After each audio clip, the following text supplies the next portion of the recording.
akan coba bahas satu hadis yang diriwayatkan oleh Imam Ahmad, hadis yang diterima dari Mahmud bin Labid, yaitu tentang kekhawatiran Rasulullah Shallallahu Alaihi Wasallam terhadap penyakit yang menimpa orang-orang yang soleh, yaitu penyakit riya. Wa an Mahmud bin Labid radhiyallahu anhu qala Rasulullah sallallahu alaihi wasallam inna akhwafa ma akhafu alaikum sirkul asghar. Qalu wa ma sirkul asghar ya Rasulullah? Qala ar-riya. Wa an Mahmud bin Labid, dan dari Mahmud bin Labid radhiyallahu an, semoga Allah meridainya, qala, ia berkata, qala Rasulullah sallallahu alaihi wasallam, bersabda Rasulullah sallallahu alaihi wasallam, inna akhwafa ma akhafu alaikum, sesungguhnya perkara yang aku khawatirkan menimpa kalian, kata Rasulullah. Ini ungkapan Rasulullah kepada para sahabat, yaitu syirkul asghar, syirik kecil. Qalu, maka para sahabat bertanya, ma syirkul asghar ya Rasulullah? Apa syirik kecil itu ya Rasulullah? Qala, maka Rasulullah SAW bersabda, ar-riya, yaitu riya. Nah, riya itu apa? Riya itu diambil dari kalimat ro'a yura'i. Artinya memperlihatkan amal soleh. Jadi riya itu memperlihatkan amal soleh supaya ingin dipuji oleh orang lain. Tak iya Pak. Ia itu merupakan penyakit orang-orang yang soleh, orang-orang yang sering beramal. Nah, memperlihatkan di sini bisa dengan cara menampakkan, bisa dengan cara membicarakan, bisa dengan menceritakan, atau bahkan memposting lamun aya nama Pak. Amal soleh supaya ingin dilihat oleh orang lain. Jadi penyakit. Makanya pantas kalau Rasulullah Shallallahu Alaihi Wasallam sangat mengkhawatirkan. Sebab apa? Sebab riya dan ujub itu adalah merupakan senjata setan untuk menggelincirkan orang-orang yang soleh. Jadi ketika digoda dengan kemaksiatan, temempan. Digoda dengan kemusyrikan, temempan. Digoda dengan berbagai macam perpabid'ahan, temempan. Tadi dia Pak, cara setan untuk mulai menggelincirkan manusia, orang-orang yang soleh terutama. Yaitu dengan cara memasukkan sifat riya. Jadi riya itu sangat samar, sehingga sangat dikhawatirkan oleh Rasulullah. Karena itu dulu ada dalam kisah, ada seorang yang melaksanakan sholat Pak, selalu pada saf pertama. Setiap dia melaksanakan sholat pasti ada di saf pertama. Suatu hari mungkin karena dia kesiangan Pak, maka dia kemudian duduk di saf kedua, sehingga dia merasa malu oleh jamaahnya. Nah, sehingga kemudian dia muhasabah, jadi kayak nama muhasabah. Dia merenung muhasabah. Nah, ketika saya duduk di saf kedua, kenapa saya merasa malu? Berarti selama ini, selama bertahun-tahun saya sholat, ingin dilihat ingin mendapat perhatian dari manusia. Sampai seperti itu Pak, orang dulu itu. Ya, anu tadina biasa di saf pertama, setiap sholat saf pertama, setiap sholat saf pertama. Pas suatu hari dia masuk berada di saf kedua. Nah, hati ngerasa merasa malu oleh orang-orang. Sehingga muncullah, oh kenapa? Berarti bertahun-tahun dia melaksanakan sholat berjamaah itu, yang dicari adalah perhatian manusia. Sama seperti orang yang kurban. Setiap tahun dia kurban misalnya. Suatu hari karena mungkin usahanya lagi ngadrop, lagi macet, kemudian dia tidak kurban. Padahal sudah diingatkan oleh jamaahnya, Pak, wios de kurban ge da kurban mah kanggo jalmi anu mampu. Apa kata dia? Lalu bagaimana kata orang-orang nanti kalau saya tidak berkurban? Nah, berarti selama dia kurban itu, yang dicari itu adalah perhatian manusia. Nah ini Pak, dia itu begitu sama, begitu halus, sehingga sangat dikhawatirkan oleh Rasulullah. Cik, anu dikhawatirkan ku Rasulullah merasa khawatir. Apakah kita yang dikhawatirkan oleh Rasulullah merasa khawatir dengan dia? Justru sekarang ini banyak umat Islam yang menikmati pujian, menikmati ria tersebut dengan adanya model HP seperti itu banyak. Hadirin ikhwati iman yang dimuliakan Allah Subhanahu wa taala. Nah, kenapa ria itu disebut syirik, disebut musyrik? Karena ketika dia beribadah telah menjadikan manusia sebagai tandingan. Jadi ia ingin mendapatkan perhatian juga dari manusia.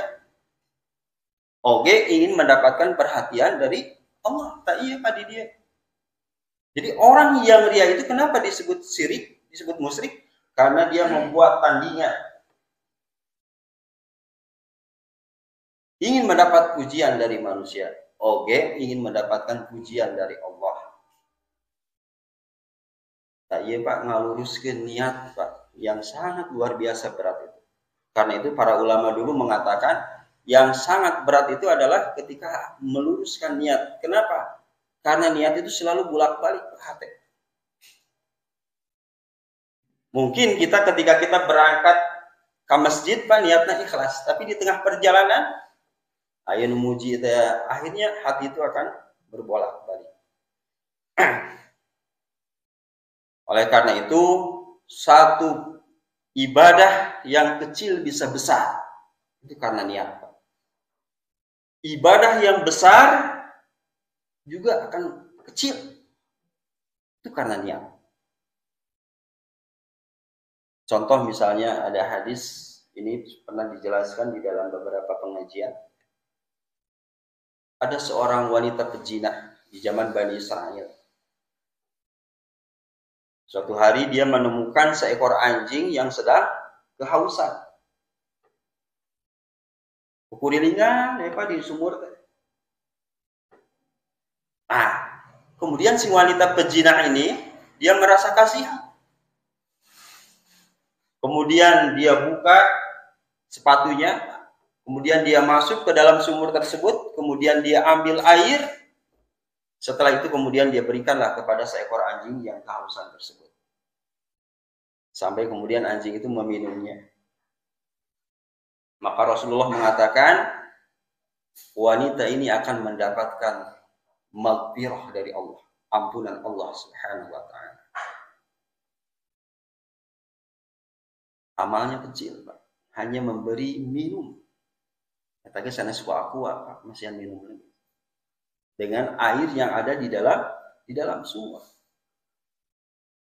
Apa yang menyebabkan wanita pejinah ini, padahal dosa zina itu sangat luar biasa, apalagi ini dilakukan oleh seorang wanita pejinah. Berarti setiap hari profesinya adalah sebagai pejinah. Kenapa dia mendapatkan ampunan? Maka para ulama memberikan satu faedah dari hadis tersebut. Yang pertama, Kenapa wanita tersebut mendapatkan ampunan Allah? Karena dia melakukannya dengan cara ikhlas. Kenapa disebut ikhlas? Yang pertama, tidak ada seorang pun yang melihat ketika dia memberikan bantuan kepada atau menolong anjing tersebut. Seakan meninggal. Kecuali dia, anjing, dan Allah Subhanahu wa Ta'ala. Tidak ada seorang. Artinya di sini tidak ada pencitraan.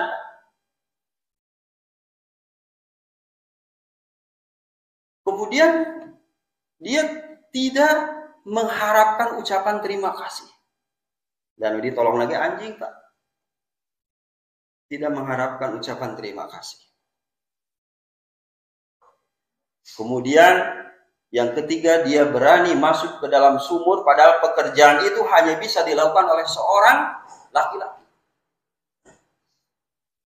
Karena itu, dengan keikhlasan tidak ada pekerjaan yang berat. Maka akan kecil kalau kita ikhlas. Nah, jadi yang kenapa dia mendapatkan ampunan? Karena keikhlasannya. Maka perlu dicatat Pak di sini. Jangan meremehkan amalan-amalan yang kecil. Walaupun kita hanya membuang sampah Pak, di jalanan. Buang aja sampah. Tidak ada ingin dipuji oleh orang lain. Mudah-mudahan itu akan menjadi maghfirah, ampunan Allah Subhanahu wa Ta'ala. Sebab hal-hal yang sepele iya Pak, kadang-kadang yang akan bisa menolong kita mendapatkan ampunan Allah Subhanahu wa Ta'ala. Karena itu jangan kita meremehkan ibadah-ibadah yang kecil. Selama itu ikhlas karena Allah Subhanahu wa Ta'ala, maka Allah akan berikan ampunan seperti yang diberikan kepada seorang wanita pezina tersebut.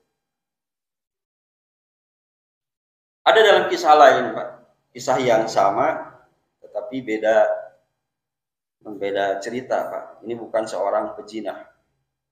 Ini adalah tentang seorang raja yang ingin membangun masjid. Masjidnya sangat besar. Tapi dia umumkan kepada masyarakat, "Kadek, masjid ini akan saya bangun dengan biaya dari saya sendiri. Tidak ada orang yang boleh menyumbang dalam pembangunan masjid ini. Seluruh uangnya dari raja. Tapi tolong kepada menteri, kepang masangkeun pelang. Masjid ini dibangun oleh raja." Suatu hari, Pak, raja ini bermimpi. Dan di dalam mimpinya itu, ternyata pelangnya itu diganti, Pak, oleh seorang nenek-nenek. Tentu saja ini kan mimpi buruk, Pak. Akhirnya dia ngagebek, Pak. Kemudian dia bangun. Maka dia perintahkan para prajurit, coba lihat pelangnya. Apakah pelang stempel raja itu sudah diganti oleh orang lain? Maka prajurit Pak, angkat ke tempat pembangunan masjid.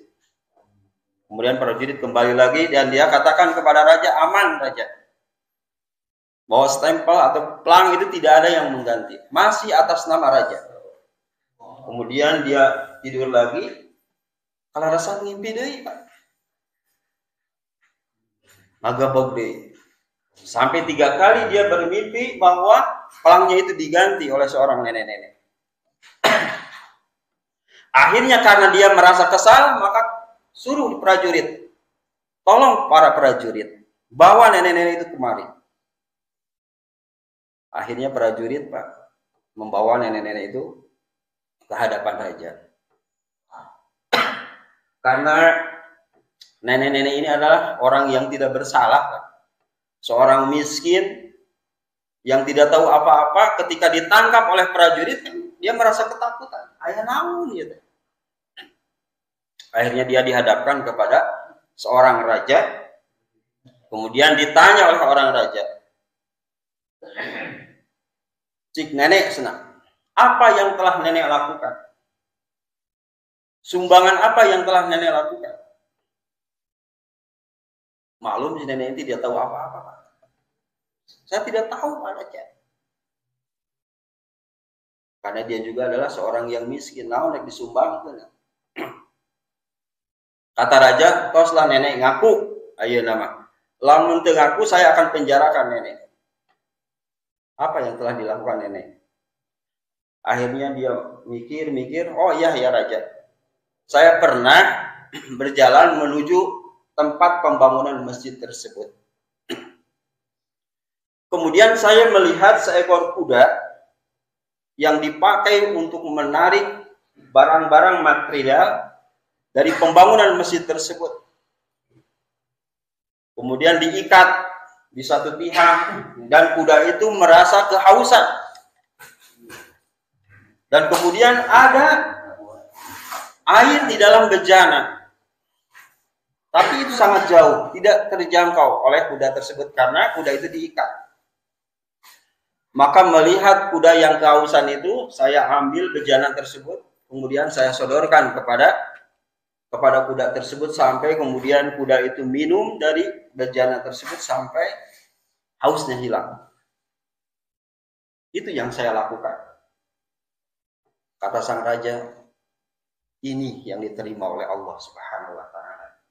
Sehingga pantas kalau dalam mimpiku selalu diganti dengan nama wanita tua ini.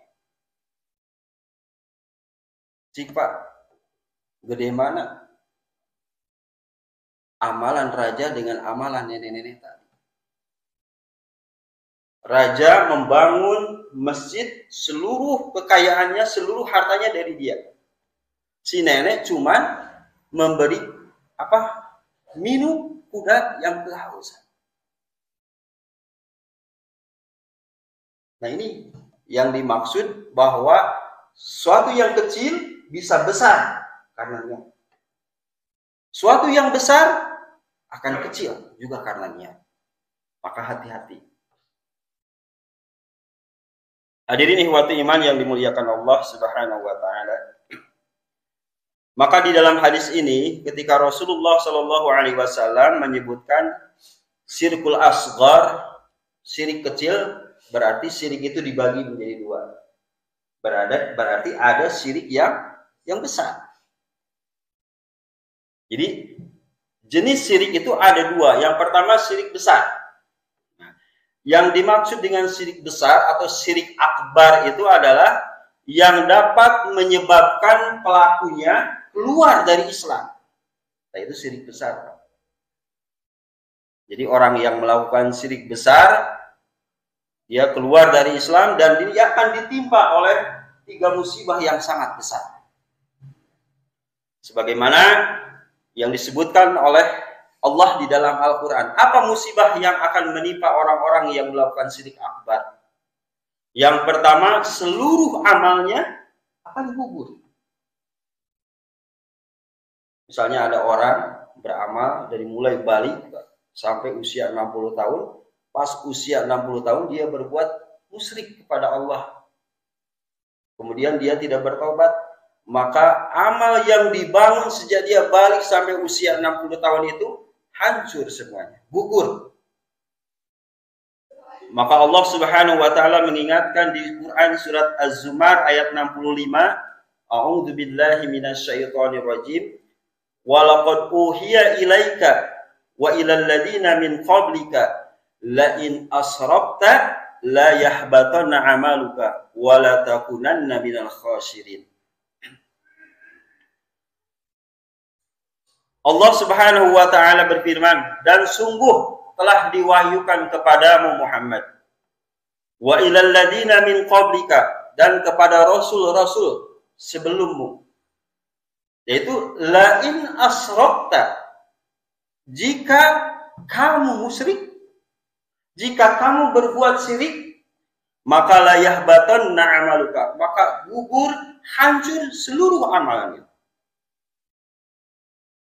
Kata teh lamun ngalakukeun seorang nabi saja ketika dia berbuat musyrik maka akan hancur dan gugur amalnya. Komodei urang gitu. wala takunanna minal khasirin, dan dia akan termasuk orang-orang yang rugi. Jadi yang pertama, musibah yang sangat besar yang akan menimpa orang-orang yang berbuat syirik akbar adalah amalnya akan gugur, hancur, tidak berbekas. Dan yang kedua adalah, musibah yang kedua adalah dosanya tidak akan diampuni oleh Allah Subhanahu wa taala.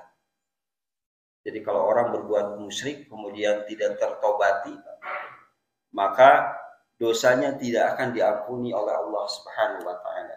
Maka di surat An-Nisa ayat 48 dengan jelas Allah mengatakan, innallaha la yaghfiru ayyushraka bihi wa yaghfiru ma duna dzalika liman yasha. Sesungguhnya Allah tidak akan mengampuni dosa musyrik. Sekali lagi, sesungguhnya Allah tidak akan mengampuni dosa musyrik. Dan Allah akan mengampuni dosa-dosa selain musyrik bagi orang-orang yang dikehendakinya.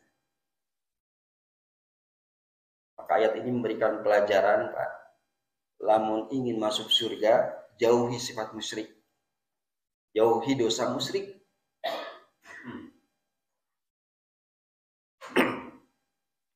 Kemudian di surat lain, di surat Al-A'raf ayat 40, Allah berfirman, innal ladzina kadzdzabu bi ayatina wastakbaru anha la tufattahul lahum abwabus sama wa la yadkhulunal jannata hatta yalijul jamali fi samil khiyat. Sesungguhnya orang-orang yang mendustakan ayat-ayat kami, wastakbaru anhu, dan dia berbuat sombong terhadap ayat-ayat kami, la tufatahu lahum abwabus sama, maka kami tidak akan membukakan pintu langit, kata Allah. Wala yadkhulul al-jannah, dan dia tidak akan masuk surga hatta yaliju jamalu fi samil khiyat. Jadi tidak akan masuk surga sampai onta masuk lubang jarum.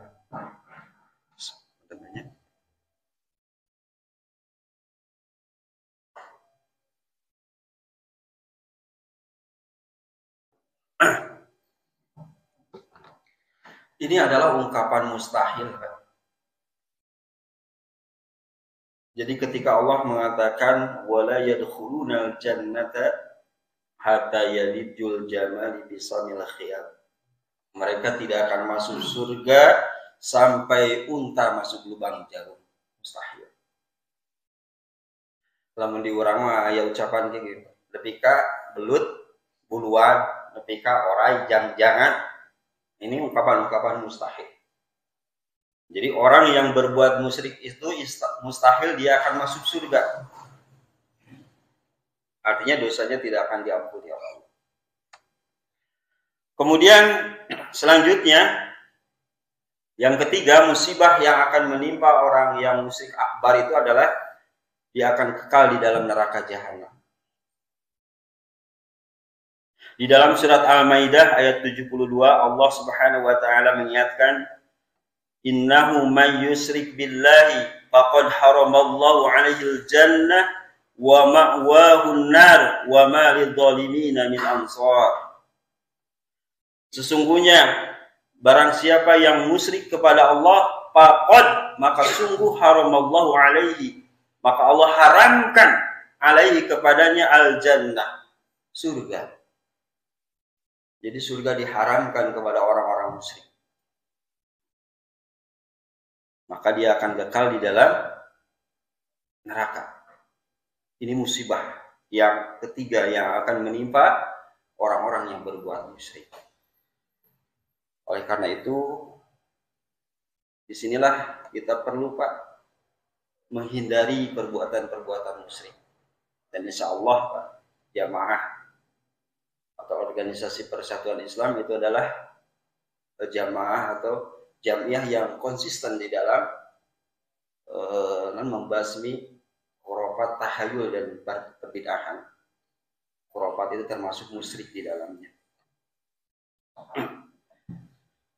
Nah, itu yang termasuk jenis syirik akbar. Jadi syirik akbar itu adalah yang menyebabkan seseorang keluar dari Islam dan dosanya tidak akan diampuni dan dia akan kekal di dalam neraka. Dan yang kedua adalah syirik asghar. Dan ini yang dikhawatirkan oleh Nabi tadi. Nah, kalau syirik asghar itu yang gugur adalah amalan yang tercampur dengan riyanya itu. Misalnya bapak-bapak nih, dia bersedekah. Yang pertama, dia ikhlas. Anu kedua, rada riya. Anu katilu, ikhlas. Maka yang gugur itu adalah amalan yang tercampur dengan riya. Itu syirik asghar. Ini menurut para pendapat jumhur ulama. Jadi syirik asghar itu tidak menyebabkan seseorang keluar dari Islam seperti yang dilakukan oleh orang-orang yang musyrik akbar. Jadi yang gugurnya itu adalah amalan-amalan yang terkena penyakit riyanya itu. Tetapi walaupun musyrik ini kecil, asghar, tetapi dosanya dosa besar. Jadi jangan melihat musyrik, kira-kira musyrik kecil. Walaupun musyrik kecil, tapi termasuk dosa besar. Dosa besar itu adalah dosa yang balasannya adalah neraka. Kita lihat di dalam hadis riwayat Muslim. Ketika Rasulullah SAW bersabda, Inna awalan nas yuqda yaumal qiyamah. Sesungguhnya manusia yang pertama yang dihisab dan diadili oleh Allah Subhanahu wa taala ada 3. Yang pertama adalah rajulun istushhida.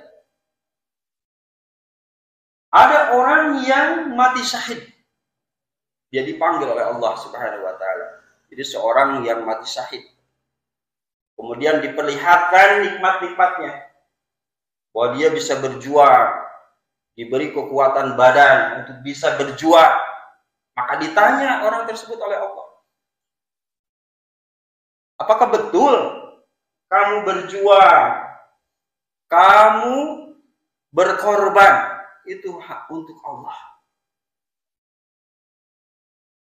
Maka dia katakan, betul. Saya berjuang, saya berkorban ini adalah hanya untuk mengharap ridha Allah Subhanahu wa taala. Apa kata Allah? Kadzabta, bohong. Bohong. Bukankah kamu berjuang itu supaya ingin disebut sebagai jari, supaya ingin disebut sebagai pahlawan? Apa yang terjadi? Maka orang ini kemudian diseret dan kemudian dilemparkan ke dalam api neraka. Bayangkan, orang yang berjuang di jalan Allah, yang dikiranya mati syahid, berjuang di jalan Allah itu pahalanya besar. Tapi karena tercampur riya tadi, orang ini diseret, kemudian dilemparkan ke dalam api neraka. Kemudian yang kedua adalah rajulun ta'allamal ilma wa 'allamahu wal qura'ul Qur'an.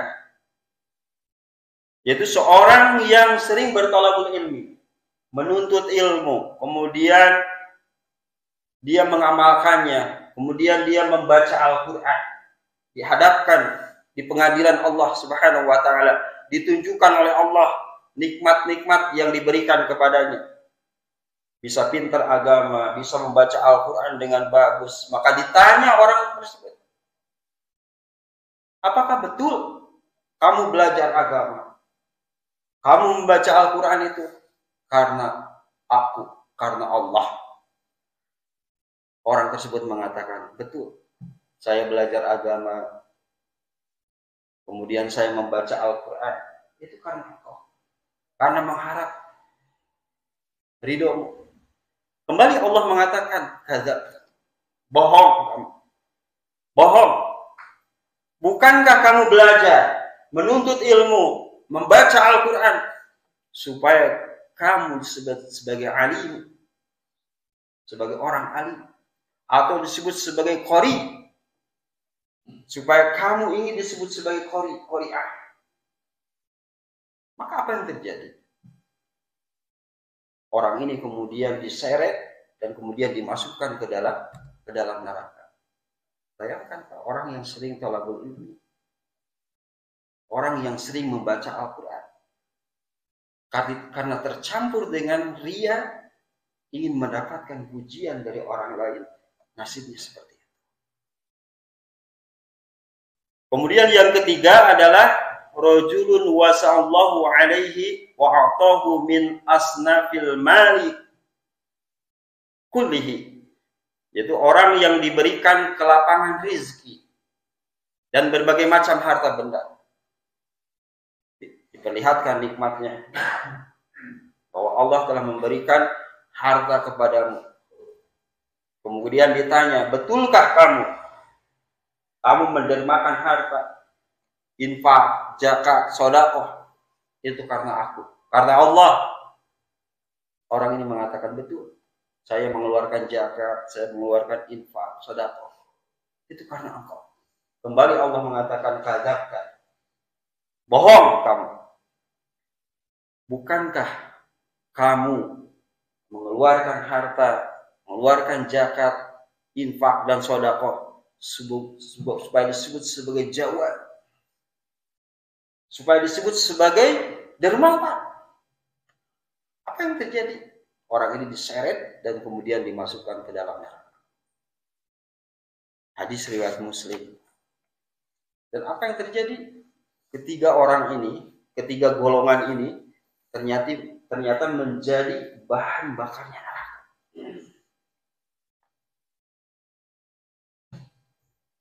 Maka kembali kepada kaidah yang tadi, bahwa amalan yang besar bisa menjadi kecil karena niat. Amalan yang kecil bisa menjadi besar juga karena niat. Jadi kalau kita pelajari hadis ini, Pak, begitu luar biasa, Pak. Pantas kalau Rasulullah SAW sangat mengkhawatirkan tentang bahaya syirkul asghar ini. Karena dilakukan secara sama, tidak terasa. Itu yang menyebabkan Rasulullah khawatir. Dan ini diucapkan kepada para sahabat. Jadi kalau Rasulullah SAW saja merasa khawatir, kemudian kurang gitu. Tidak boleh kita menganggap enteng. Rasul merasa khawatir, apalagi kita. Kemudian di dalam hadis lain disebutkan bahwa ternyata ria itu lebih berbahaya daripada fitnah dajjal. Jadi fitnah ria itu lebih berbahaya daripada fitnah dajjal. Rasulullah SAW bersabda, ala akhbarukum bima huwa akhwafu alaikum indi minal masihid dajjal. Qulna bala faqala syirkul khafi ayyaquma rajulu yusalli fa yuzayyinu salatahu lima yarau min nadhara rajuli. Rasulullah SAW bersabda, maukah aku kabarkan kepada kalian sesuatu yang sangat aku khawatirkan menimpa kamu daripada fitnah dajjal? Qulna, para sahabat menjawab, bala, kan tenang ya Rasulullah, tentu saja ya Rasulullah. Maka Rasul mengatakan, asyirkul khafi, yaitu syirik yang sama. Dan Rasul memberikan contoh, ayyaqumar rajulu yusolli wa yuzainu salatahu. Seperti ada orang yang sholat, Kemudian ada yang melihat orang lain, kemudian sholat itu dibagus-bagus. Nah, ini musyrik khaufi, musyrik yang sangat sama. Dan ini adalah termasuk riya. Dan ini sangat berbahaya daripada fitnah dajjal. Jadi riya itu sangat berbahaya daripada fitnah dajjal. Fitnah dajjal itu sangat berbahaya, tetapi riya lebih berbahaya daripada fitnah dajjal. Nah, apa penyebabnya? Para ulama mengatakan yang pertama bahwa dajjal itu hanya muncul sekali di akhir zaman. Jadi dajjal mah akan muncul sekali di akhir zaman, tapi nanti menjelang hari kiamat. Sedangkan fitnah riya itu terjadi setiap saat selama hidup kita. Jadi setiap hari kita itu berjuang dengan riya. Maka ketika kita akan melangkahkan ke masjid, luruskan niat kita. Katanya di tengah jalan nengkol deh, Pak. Terus memang kita harus setiap hari itu berjuang dengan ujub dan riya. Jadi kalau fitnah dajjal menurut para ulama itu datangnya satu kali di akhir zaman, sementara riya ini terjadi setiap saat. Itu yang menyebabkan riya ini lebih berbahaya daripada fitnah dajjal. Yang kedua, orang yang terfitnah dajjal bukan dari golongan orang-orang yang soleh, kata para ulama. Melainkan mereka itu adalah pelaku maksiat, kemudian orang-orang kafir, orang-orang munafik, orang-orang Yahudi, orang-orang yang lemah imannya. Sementara riya ini bisa menimpa orang-orang yang soleh. Itu yang menyebabkan riya lebih berbahaya daripada fitnah dajjal. Jadi dajjal mah hanya datang atau hanya bisa kena kepada orang-orang pelaku maksiat kafir Yahudi seperti orang-orang munafik, sementara air riya mah bisa menimpa orang-orang yang soleh. Ini yang disebutkan oleh Rasulullah sangat berbahaya dari fitnah dajjal itu. Hadirin ikhwatu iman yang dimuliakan Allah Subhanahu wa taala. Kemudian bentuk-bentuk riya itu seperti apa? Riya itu ada yang jelas kelihatan, Pak. Seperti menampakkan badan dalam kondisi lemas ketika kita sedang berpuasa. Yang nilalulis gitu, mohon abdi menuju saum, daerah kan riya. Nah, Bu, kunaon ngawas teh bet nunutan. Aduh, Ustaz cenah kamari teh ibu teh wengina wengi teuing tahajudna. Itu kan menampakkan jelas ya Bapak riana gitu. Kemudian menunjukkan ibadah mamawa tasbih banyak. Seueur mah gitu Pak.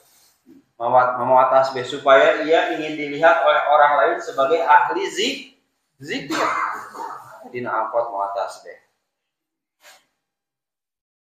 Walaupun hati mereka itu tidak bisa kita nilai, tapi dengan cara seperti itu